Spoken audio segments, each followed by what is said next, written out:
8h16, merci de votre fidélité et c'est l'heure de la chronique judiciaire de Michel Zerbib qui est avec nous, qui va nous parler du procès des attentats du 13 novembre. Mais Michel, je crois que vous nous avez emmené quelque chose ce matin en studio. Oui, on continue comme avec Didier Passamonique, c'est la une de Charlie Hebdo avec ce dessin évidemment qui choque, qui est là pour ça. Ouais. Vous nous le montrez à la caméra, envie d'être dominé, osons l'islamisme. Évidemment, c'est le style de Charlie Hebdo qui d'ailleurs dans ce numéro, Didier Passamonique, comme on le disait, Ilana, reviennent sur des grandes caricatures faites par Wolinski, par Charb, par d'autres dessinateurs qui ont été massacrés, assassinés. Il y a 7 ans. Il y a 7 ans exactement.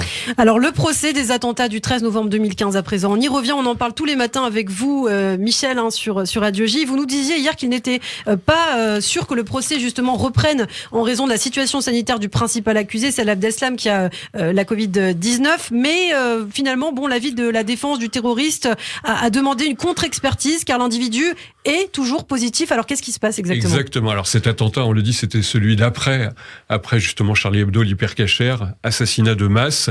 D'abord, vous décrire le tableau hier à la cour d'audience, serrés les uns contre les autres dans le box vitré. Les 11 accusés détenus du procès des attentats vont écouter la cour d'assises débattre sur la contagiosité du Covid. Les nombreux gendarmes assis derrière eux les surveillent, bien sûr, tout en écoutant les arguments. Les plus attentifs ou craintifs sont ceux qui se trouvent à proximité immédiate de Salah Abdeslam, le seul membre des commandos islamistes encore en vie, qui a subi un test PCR qui s'est avéré encore positif. Il va tousser sur son voisin, ça fait un peu rire la salle. Mohamed Abrini inquiet.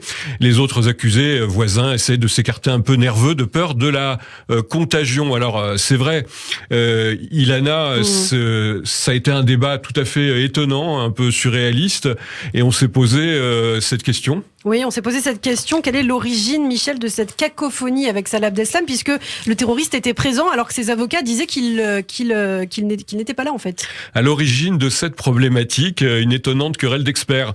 En fait, l'expert avec lui-même, si on peut dire, le même professeur de médecine qui a rendu 2 rapports qui se contredisent. Dans le premier, selon le résumé de Maître Olivier Ronen, qui est le conseil d'Abdeslam, il est noté que l'accusé pourrait assister à l'audience sous réserve de la négativité du test PCR effectué le 3 janvier.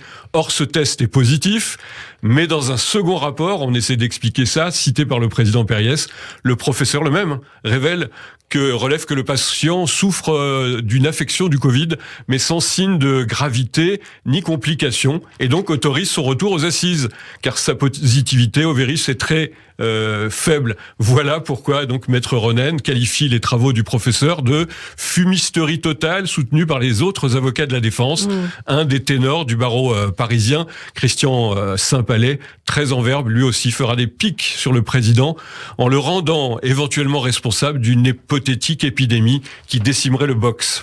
Alors la surprise a été de voir, Michel, des avocats de la partie civile se désolidariser de leurs confrères qui, eux, voulaient qu'Abdeslam comparaisse. Oui, et notamment des positions de Maître Chemla, d'ailleurs, qui sera invité en février sur Radio J, et Maître Reynard. Surprise, les conseils de la partie civile ne font pas front commun pour contredire cette vision catastrophiste et procédurière. Plusieurs d'entre eux vont appuyer au contraire la requête de leurs adversaires.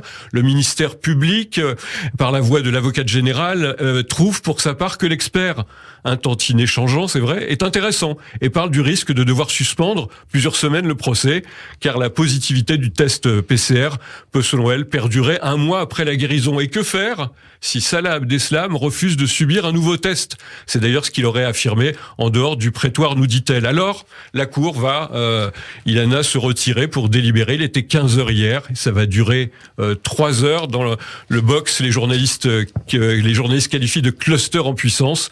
Le box reste rempli autour d'Abdeslam qui continue à tousser. Ça va durer 3 heures. Enfin, le président et les assesseurs reviennent et annoncent leur décision. Oui, pour une contre-expertise avec avis sur la contagiosité d'un sujet non vacciné.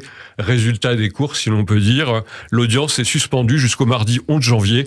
Si tout va bien, oui, le Covid s'est bel et bien invité au procès des attentats de novembre. Ouais. Merci beaucoup Michel Zerbib pour toutes ces précisions. On vous retrouve donc au quotidien pour commenter cette actualité judiciaire.